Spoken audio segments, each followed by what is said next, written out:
خاتم النبيين سيد الأولين والآخرين شفيع المذنبين وأبي القاسم محمد وأوله الطيبين الطاهرين المعصومين المظلومين المنتجبين ولعنة الله على أعدائهم أجمعين. أما بعد فقد قال الله تعالى وتبارك في القرآن الحكيم: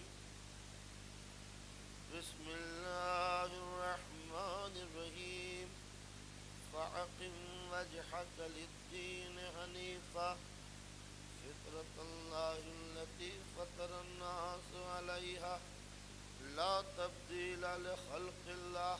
صلوات محمد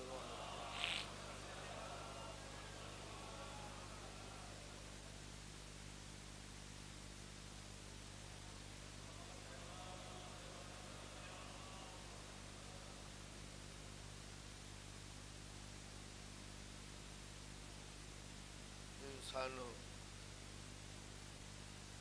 اپنے چہروں کو اسلام کی عظمت کی طرف پھیر دو. اسلام سے ہٹ کر تمہارے ذہن کو کہیں سکون نصیب حاصل نہ ہو سکے گا، اس لیے کہ ہم نے تمہارا نیچر اپنے قانون کی روشنی میں ڈالا. بدلتے ہوئے زمانے میں فطرت الہی ناقابل تبدیل ہے. یہی وہ دین ہے جو سیدھا سیدھا ہے. میں نے کل عرض کیا تھا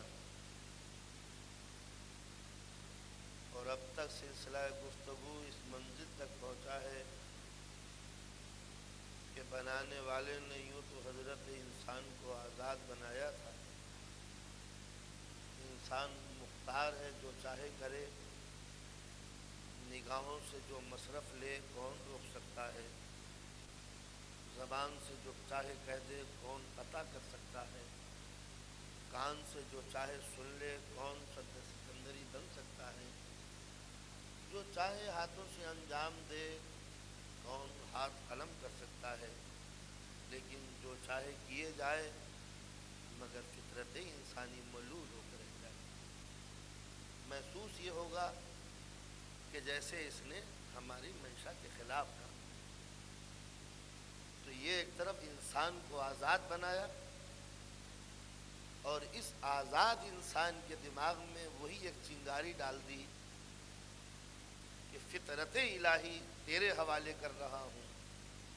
جب تک اس ٹریک پہ چلتا رہے گا پرسکون رہے گا، جب ہٹ جائے گا پریشانی. اب ظاہر ہے کہ جب وہ سب کچھ آزادیاں دے رہا ہے، سب کچھ زندگی دے رہا ہے، تو اب اس سر پھرے اور آزاد انسان کی ہدایت کے لیے وہ کیا انتظام کرے. اب اس نے اس آزاد انسان کے لیے ایک کانسٹیٹیوشن بنایا. اس انسان کی زندگی کے اندر اس انسان کا مزاج، اس کی طینت، اس کا نیچر، اس کی خصلت، اس کی باڈی اسٹیچر اینڈ اسٹرکچر جتنا بھی تھا وہ سب قانون کے اعتبار سے رکھا. اس قانون کو تحریری شکل میں لایا گیا. ایک قانون اس کے نیچر کے حوالے کیا گیا، ایک قانون تحریر کی شکل میں لایا گیا. جب قانون نیچر کے علاوہ ہو تو فطرت الہی کہلایا. جب قانون تحریر میں آئے تو قرآن آیا. جب قانون کریکٹر میں آیا تو معصوم بنا. ایک ہی قانون ہے جس کے مختلف روپ ہیں. کہیں ایکسپلین ہو گیا ہے، کہیں ایکسپلین نہیں.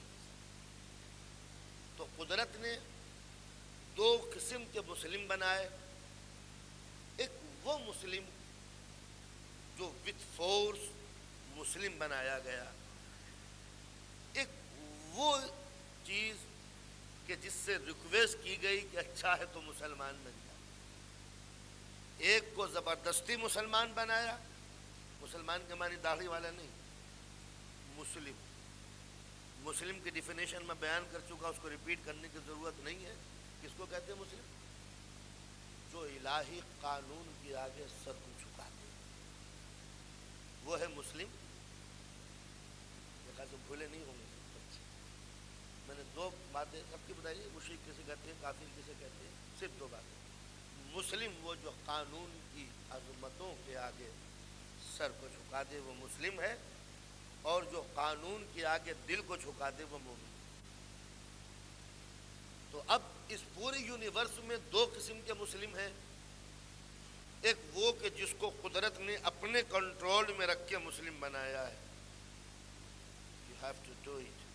کرنا ہی پڑے گا، مسلمان بننا ہی پڑے گا. تم میں کفر کی صلاحیت پیدا ہی نہیں ہو سکتی. تم میں اتنی ہم نے قوت ہی نہیں دی کہ تم ہم سے باغی بن سکو. تو اس پوری یونیورس کو مسلم بنایا وتھ فورس. سورج اس ٹائم پہ نکلے گا، اس ٹائم پہ غروب ہو جائے گا. چاند اس وقت نکلے گا، اب غروب ہوگا. ستارے اس طرح طلوع ہوں گے، اس طرح ڈوبیں گے. ہوائیں اس طرح اٹھیں گی، اس طرح پھیلیں گی. دریا اوپر سے نیچے کو آئیں گے. درخت، ٹریز، فروٹ، ویجیٹیبل، جتنی بھی چیزیں ہیں یہ سب مسلم ہیں. اس کا دیا ہوا کانسٹیٹیوشن لے کے آتی ہیں، جیتی ہیں، ختم. چاہے دنیا بدل جائے یہ مسلم اپنا نیچر نہیں بدلتے، اپنا مذہب نہیں بدلتے. جس جانور کو جو قانون دے دیا گیا وہ اسی پہ زندگی گزارتے ہیں. چاہے 1000 دنیا کے رخ ہوں یہ اپنا قانون زندگی بدلنے کے لیے تیار نہیں. یہ مسلم. اب اس کو میں ایکسپلین کر کے آپ کا وقت وہ سوچتے جائیے کہ پوری کائنات مسلم ہے.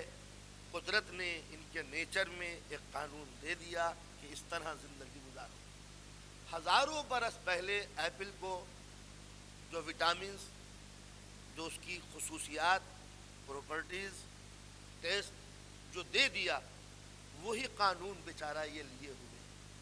دنیا بدل جائے مگر یہ اپنا قانون بدلنے کے لیے تیار نہیں. ایک ہی گارڈن میں نیم بھی ہے، املی بھی ہے، امرود بھی ہے، مینگو بھی ہے، ایپل بھی ہے، بنانا بھی ہے، سب کچھ ہے. ایک ہی زمین میں، ایک ہی پانی، ایک ہی ہوا، ایک ہی لائٹ. لیکن نیم کے پہلو میں املی ہے، نہ یہ کڑوی ہوئی نہ یہ کھٹا ہوا. ایک ہی جگہ ہے، یہ دیکھ رہا ہے کہ یہ امرود ہے، یہ آم ہے. نہ انہوں نے اپنا ذہن بدلا، نہ انہوں نے اپنا مزاج بدلا. انگور کے پہلو میں ایپل ہے، نہ یہ چھوٹے ہوئے اور نہ یہ انگور بڑے ہوئے. معلوم ہوا ہے لن تجد لسنت اللہ تبدیلا. اللہ کے قانون میں کوئی تبدیلی نہیں آ سکتی. کیوں نہیں آ سکتی؟ اس لیے کہ اگر یہ ہواؤں سے بدلتے رہے تو بڑی مصیبت یہ ہے. اب سے 2000 سال پہلے کسی حکیم اور ڈاکٹر نے یہ کہہ دیا کہ آپ کا دل کمزور ہے، آپ ذرا سیب کھایا کیجیے گا. اس نے اب جو سیب کھایا تو دل اور دھڑکنے لگا. کہا یہ کیا ہوا؟ انہوں نے کہا یہ پہلے اس کا جو پراپرٹیز ہوتی تھی وہ ایسی ہوتی تھی، اب تھوڑی سی چینج ہو گئی ہے. تو چاہے دنیا بدل جائے مگر قدرت کا یہ مسلم کبھی نہیں بدلا. پوری دنیا میں قیامت آ جائے اگر یہ مسلم اپنا نیچر بدل دے تو یہ پوری کائنات قدرت نے مسلم بنائی ہے تاکہ انسان یہ سمجھ سکے کہ اگر کہیں یہ نیچر کافر ہوگا تو یہ بتاؤ کہ تمہارا گزارا کہاں ہوگا. تم نے اناج کھایا تھا، معلوم ہوا کل تک تو گیہوں تھا، آج وہ زہر ہو گیا ہے. تم پھل کھاتے ہو، معلوم ہوا کہ آج اس کا یہ ذائقہ تھا، کھاتے کھاتے وہ غلط ہو گیا ہے. تو معلوم ہوا پوری دنیا کافر ہو جاتی ہے. ذرا اندازہ لگائیے کہ ایک چیز اگر قدرت کے خزانے میں کافر ہو جاتی ہے تو زندگی خطرے میں پڑ جاتی ہے. اگر یہ انسان ہی کافر ہو جائے تو بتاؤ ایمان خطرے میں نہیں پڑے؟ تو یہ پورا نظام کائنات قدرت ایک ہی مطالبہ کر رہی ہے کہ دیکھو تم مسلم بن جاؤ. مسلم کیا مانی؟ کہ جو میں قانون زندگی دے رہا ہوں اس پر تم اگر عمل کرنے لگے تو مسلم ہو, اور اگر ہٹ گئے تو باغی ہو. تو میں نے ہر ٹریز کے نیچے, ہر درخت کے نیچے, ہر شجر میں ہم نے ایک قانون دیا ہے. دیکھو اس قانون کو لے کے آگے بڑھنا. ہر جانور جو دنیا میں پیدا ہوتا ہے ایک قانون لے کے آتا ہے, قانون سے ہٹنے کے لیے تیار نہیں ہے. آپ چاہے 1000 مکان کے ڈیزائن بدلا کریں, مگر جو ہنی کی مکھی ہے وہ اسی قانون کے اوپر زندگی گزارے گی. آپ نے دیکھا ہوگا چھوٹا سا جانور ہے مگر اپنے سٹی اور ٹاؤن خود بناتا ہے. اس کا ڈیزائن جو نیچر نے کے ڈیزائن انجینئر نے بیان کر دیا ہے اس سے ہٹنے کے لیے تیار نہیں ہے. یہ نہیں سوچتے کہ دنیا اپنے بلڈنگ کے ڈیزائن بدل رہی ہے, لاؤ میں بھی اپنے فطرت کا, میں بھی اپنا مکان کا ڈیزائن بدل دوں. اس لیے کہ اس کو تو مسلم بن کے رہنا ہے.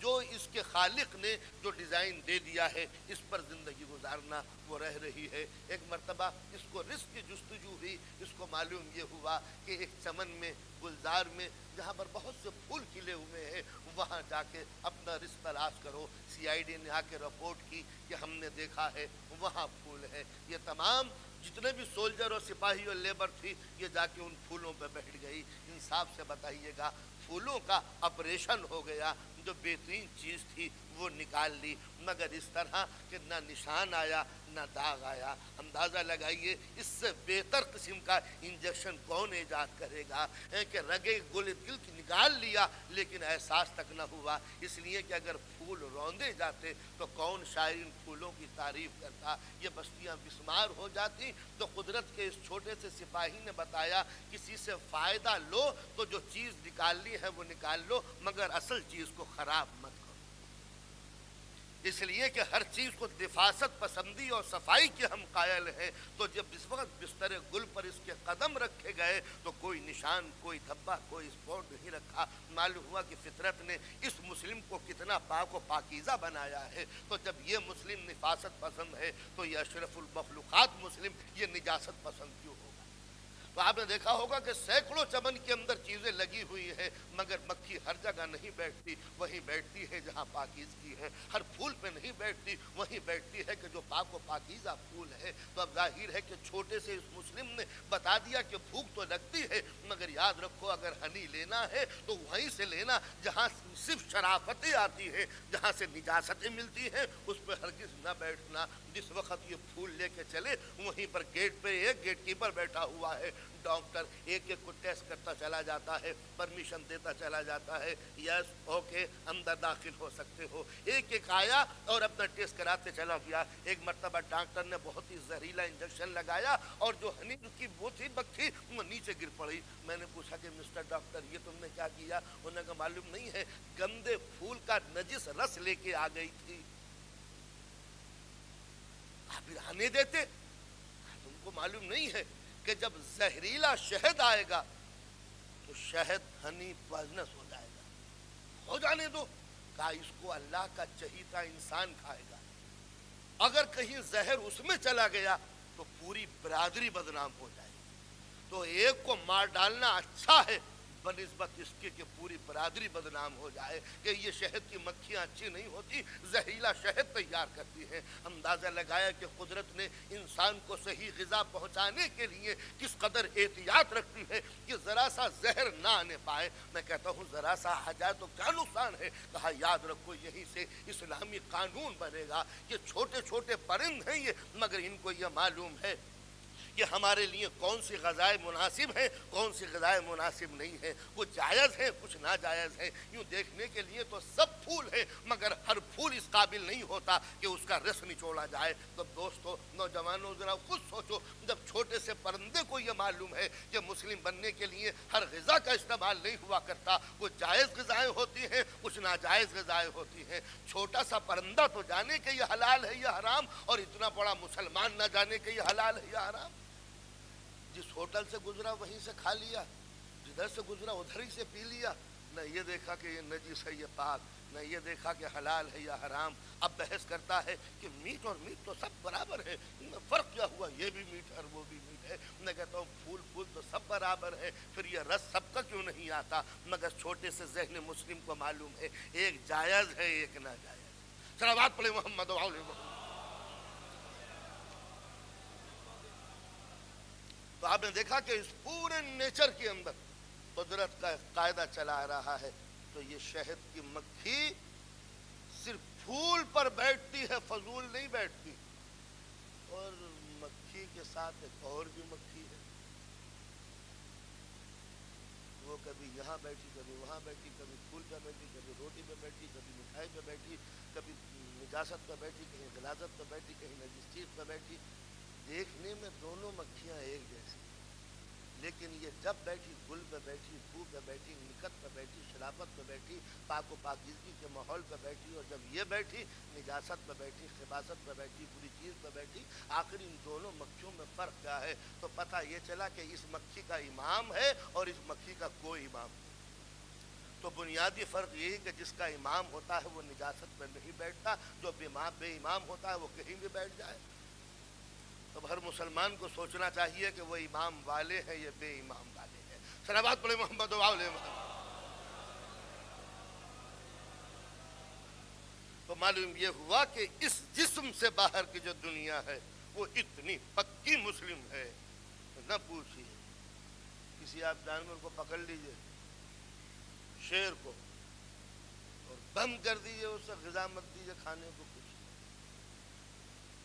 اور کئی دن کا بھوکا مارنے کے بعد آپ اس کی خدمت میں بہترین قسم کا شلجم، گوبھی، آلو، ٹماٹر کا سلاد، یہ شیر کی خدمت میں کیجیے، وہ سر مر جاؤں گا مگر یہ نہ کھاؤں گا۔ کہا کیوں؟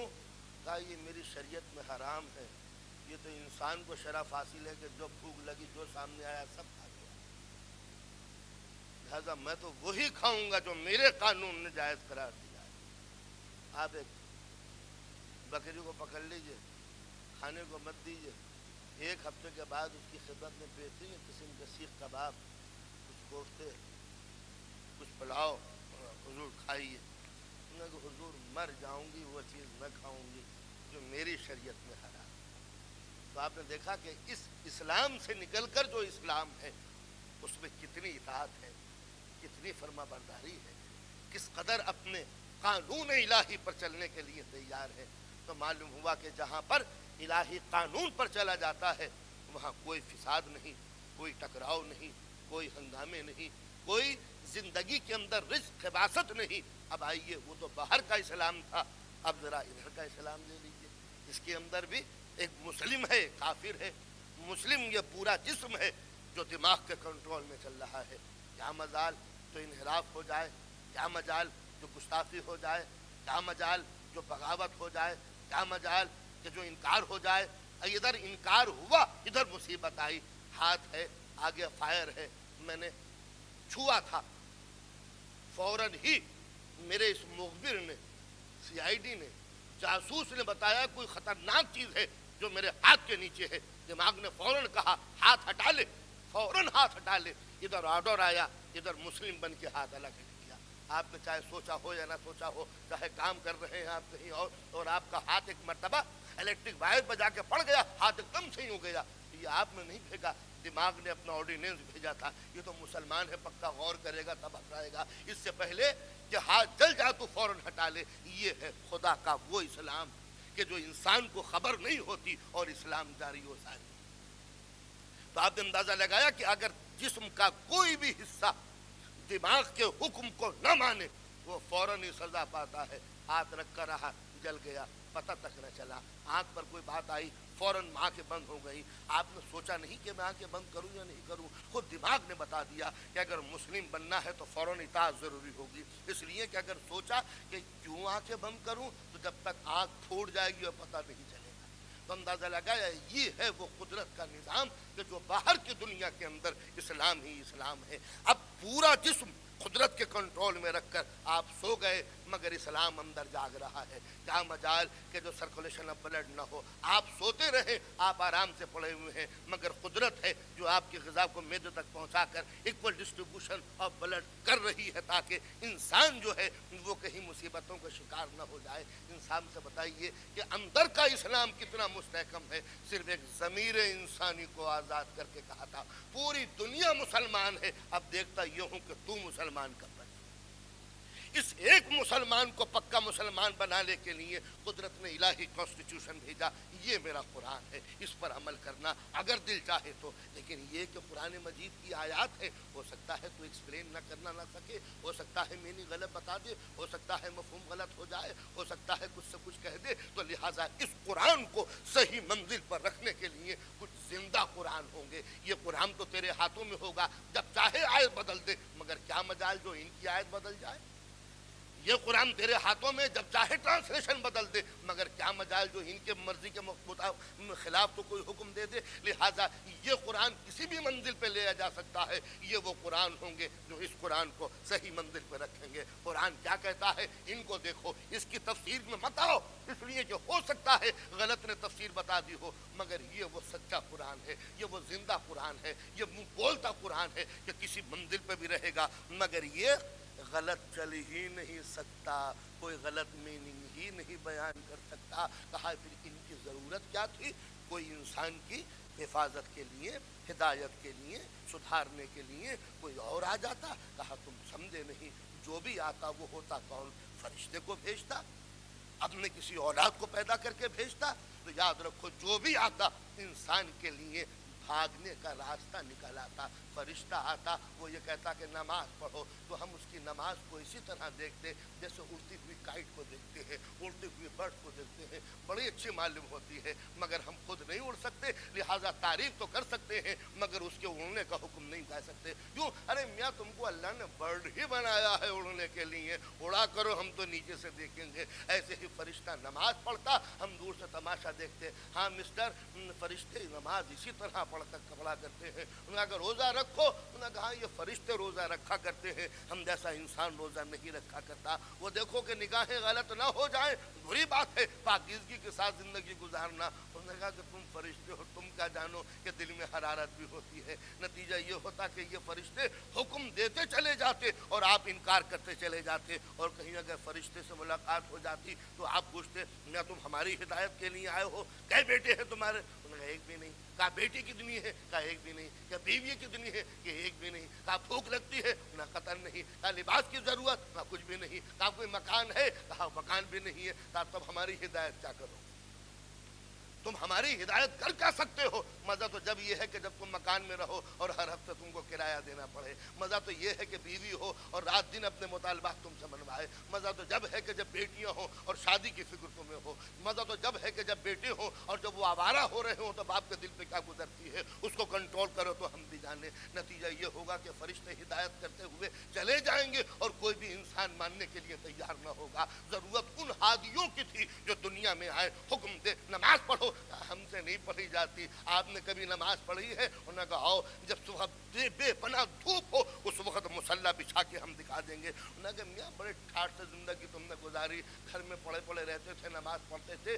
ظاہرہ کہ نماز نہ پڑھتے تو اور کیا پڑھتے. ایک مرتبہ کہا آؤ, جس وقت میدان کارزار ہو, تلواریں چل رہی ہو, تیر برس رہے ہو, اس وقت تم تلواریں نہ دیکھو, تلواروں میں ہمارا مصلی دیکھو, یہ عبادت دیکھو. اور جب دنیا کو تعجب ہوا, ابن عباس کہتے ہیں کہ علی یہ نماز کا وقت نہیں ہے. آپ نے فرمایا اسی نماز کو بچانے کے لیے تو جنگ کر رہا ہوں, تو اگر جنگ کے وقت کو مصلی ہی لپیٹ دوں تو پھر نماز کو کون بچائے. یہ تھا وہ صحیح اسلام کا تصور کہ یہ پریکٹیکل لائف پیش کرتے چلے جاتے ہیں. قرآن تھیوری بیان کرتا چلا جاتا ہے. قرآن تھیوری کا نام ہے, اہل بیت پریکٹس کا نام ہے. انسان ان دونوں سے مل کر اطاعت کرنا. صلوات پڑھے محمد و آل محمد.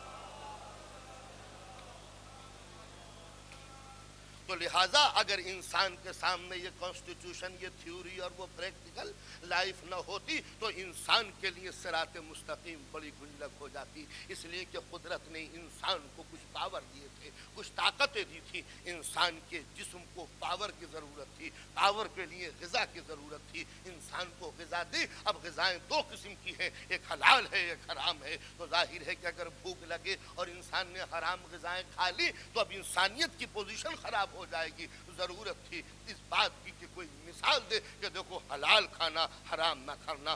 موت گوارا کر لینا مگر نجس غذائیں نہ کھانا۔ انسان کو اپنے ڈیفینس کے لیے، اپنے تحفظ کے لیے اسے غصے کی ضرورت تھی، اس لیے کہ اگر اس میں ٹیمپریچر نہ ہو، اس میں غصہ نہ ہو، اس میں حرارت نہ ہو تو انسانیت کی پوزیشن خراب ہو۔ کوئی دین پر حملہ کرے اسے غصہ ہی نہ آئے، کوئی آبرو پر حملہ کرے اسے غصہ ہی نہ آئے، کوئی دین کی توہین کرے اسے غصہ ہی نہ آئے، کوئی کعبے پہ حملہ کر دے اسے ٹھنڈا اتنا ہے کہ غصہ ہی نہ آئے، کوئی قرآن کو جلا دے یہ اس قدر نارمل مائنڈیڈ ہے کہ غصہ ہی نہ آئے، تو ظاہر ہے کہ انسانیت کی شرافت کا جنازہ نکل جائے گا۔ لہٰذا انسان کو بچانے کے لیے، مذہب کے وقار کے لیے اسے ٹیمپریچر دیا گیا، غصہ۔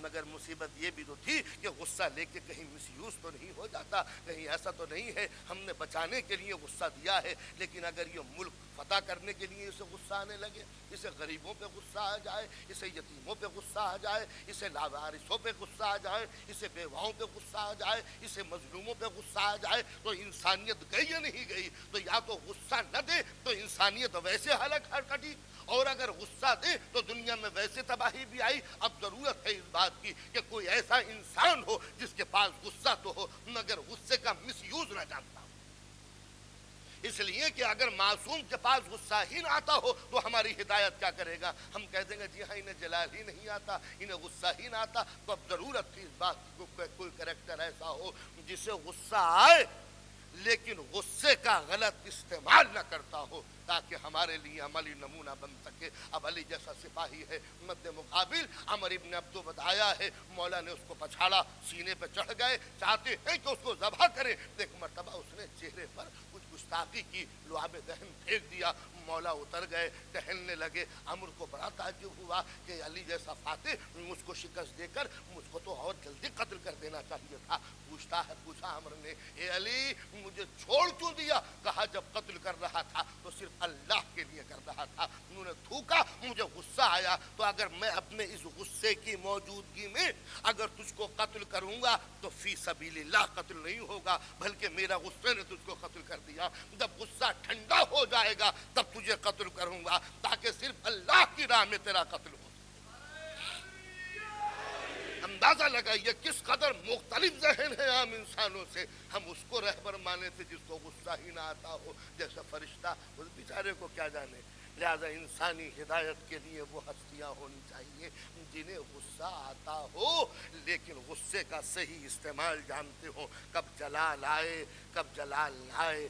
ایسا بھی بہت برا ہوتا ہے جسے غصہ ہی نہ آئے، اس لیے کہ دین لٹ رہا ہے، اسے تاؤ نہیں آتا، لہذا ایسا ہو کہ وہ شمشیر بکف بھی ہو سکے، ہاتھوں میں ذوالفقار نکال بھی لے، غصے کا اظہار بھی کر دے۔ اس لیے مولا کا جلال بھی مشہور ہے اور مولا کا کمال بھی مشہور ہے۔ تو ایک ایک چیز پر آپ نظر ڈالتے چلے جائیں، انسان کی زندگی کے لیے غصے کی ضرورت تھی، غصے کو کنٹرول میں رکھنے کے لیے ایک طرف قانون ہے، ایک طرف کریکٹر ہے، دوسری طرف انسان کی زندگی کو آگے بڑھانا تھا، اس کو نسل کی ضرورت تھی، شریک حیات کی ضرورت تھی، اولاد کی ضرورت تھی۔ اس لیے انسان کی زندگی میں جنسی خواہشات، سیکسول پاور دیا گیا۔ اگر یہ نارمل ہے تو فطرت کا پروگرام پورا ہوتا ہے، اگر یہ نارمل نہیں ہے تو قدرت کا مذاق اڑایا جاتا ہے۔ لہٰذا انسان پر محبت کا تقاضا تو یہ تھا کہ اسے سیکسول پاور دیا جائے، بغاوت کا تقاضا یہ تھا کہ اس کا مس یوز کیا جائے۔ اب ضرورت ہو اس بات کی کہ انسان کے اس پاور کو صحیح راستے پر لگایا جائے، تو اس کے لیے جب تک کہ کوئی معصوم کا کریکٹر سامنے نہ ہو انسان کی زندگی صحیح نہیں ہو سکتی۔ تو اب اس بات کی ضرورت تھی، اس لیے کہ اگر یہ ثابت کر دیا جائے کہ جو ہمارے ہادی آتے ہیں ان میں یہ جذبہ ہی نہیں ہوتا، ان میں یہ عنصر ہی شامل نہیں ہوتا، تو ہم یہ کہہ دیں گے جی ہاں معصوم کیا جانے کہ دل کی کروٹیں کیا ہوتی ہیں، معصوم کیا جانے کہ نظر کی بےتابیاں کیا ہوتی ہیں، معصوم کو کیا معلوم کہ خون کی حرارت کیا ہوتی ہے۔ تو ضرورت اس بات کی تھی کہ معصوم اس جذبے کو لے کے آئے، مگر دنیا کو یہ بھی ہدایت کا سامان کر دے۔ اس کا غلط استعمال قدرت کا مذاق اڑانا ہے، اس کا صحیح استعمال قدرت کے منصوبے کو پورا کرنا ہے۔ قرآن مجید کی تشریح و تفسیر سے ہمیں پتہ چلا جناب یوسف جیسا خوش جمال کہ جس کے قصے حسن کے آج تک مشہور ہیں، اور زلیخا کی وہ مچلی ہوئی تک